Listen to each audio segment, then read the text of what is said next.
Well, good morning, good afternoon, and good evening. Yes, we are in different time zones, so I assume I say hello to all of you. Look, today I sort of want to reflect on a scripture that caught my attention.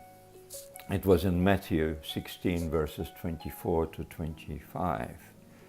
It's a discussion, I assume, that Yeshua had with his disciples. And he sort of suggests to them the statement, "Come after me." It's all about that. Interesting way to express it. Not just follow me or join me. No, come after me. Let me read the scripture first, and then you'll understand why it caught my attention, and I'll expand a little bit on it. Now, the Hebrew words, there are a couple in there. I use the complete Jewish Bible, so there are Hebrew expressions. Let me read this. Then Yeshua told his Talmudim, which is disciples, "If anyone wants to come after me, let him say no to himself. Take up his execution stake and keep following me. For whoever wants to save his own life will destroy it. But whoever destroys his life for my sake will find it." As you can see, there are a number of controversial points here. I know I love my life. I fortunately live on Phillip Island here in Australia. A beautiful spot.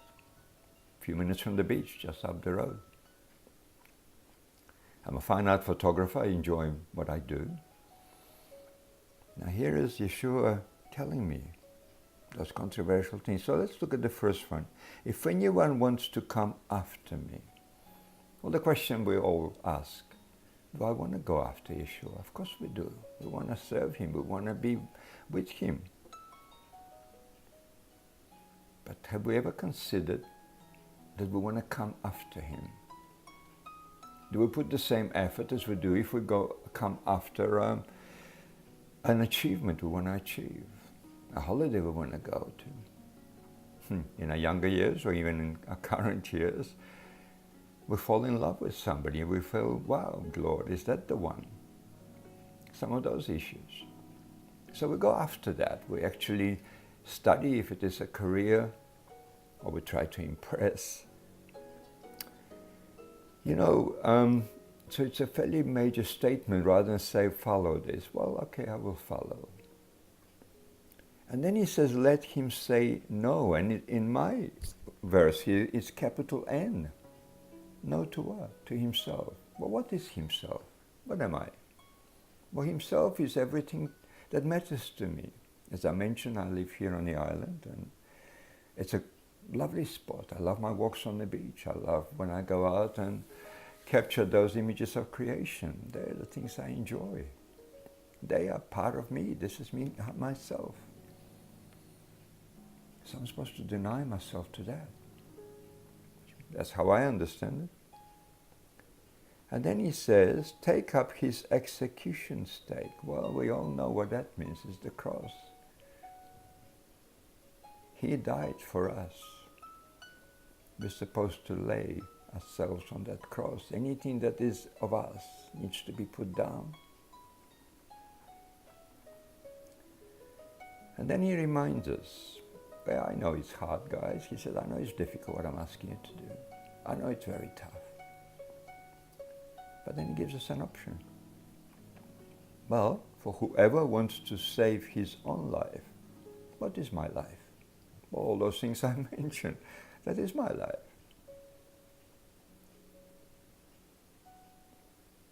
And then he says, we'll destroy it.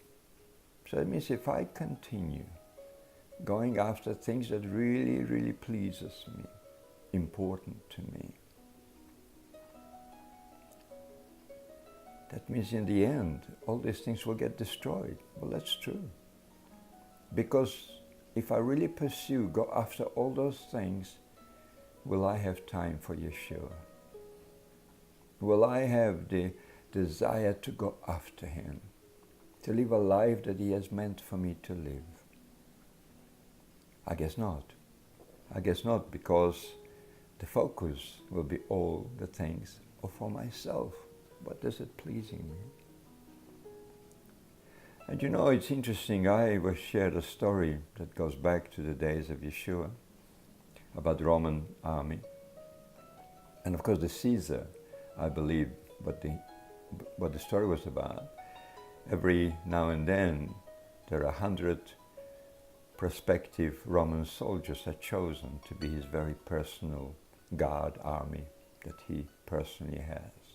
That's a very, very big honor and privilege. And I believe at the inauguration for that, at a typical Colosseum kind of environment, they all get together, and of course all the families are sitting up in the arena, and of course all the 100 soldiers lined up in front of him. And then Caesar suddenly raises the sword and he starts to speak. And he says, I have chosen you to take care of me, to be my personal guard, someone that I'm going to trust, someone that I'm going to depend on, that I know that I'll be training you and taking care of you. Now you'll never have to need anything. At the age of 60, you'll be free of your responsibility, but I will take care of you for the rest of your life. But I have a few things I'm going to ask you to do before you make a decision. Well, the first thing is, if you look at your families out there, you will not have your name anymore. Your name will be changed. And if you look at your family again, you will not be able to see and be with your family.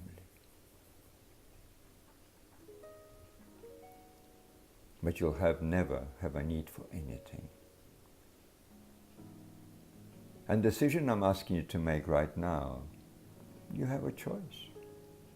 Of course, you can go back and be with your family and enjoy your life, or stay here and be committed to serve me, knowing that you might even die in that duty.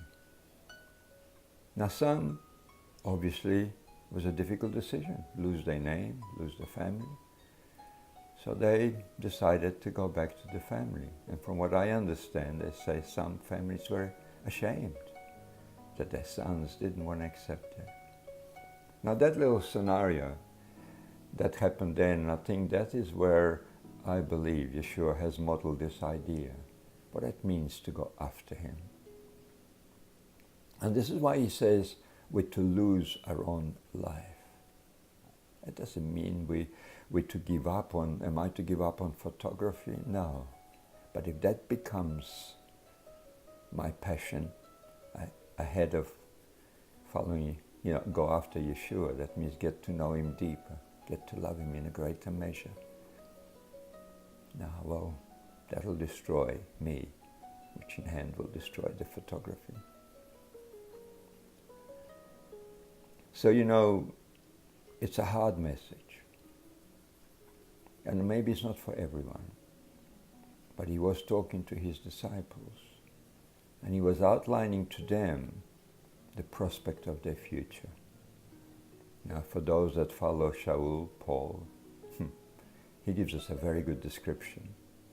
What does it mean to go after Yeshua? Well, it's a tough message, but we have that decision to make. For those that believe that you're at the crossroads and how much more I can do for you, Yeshua.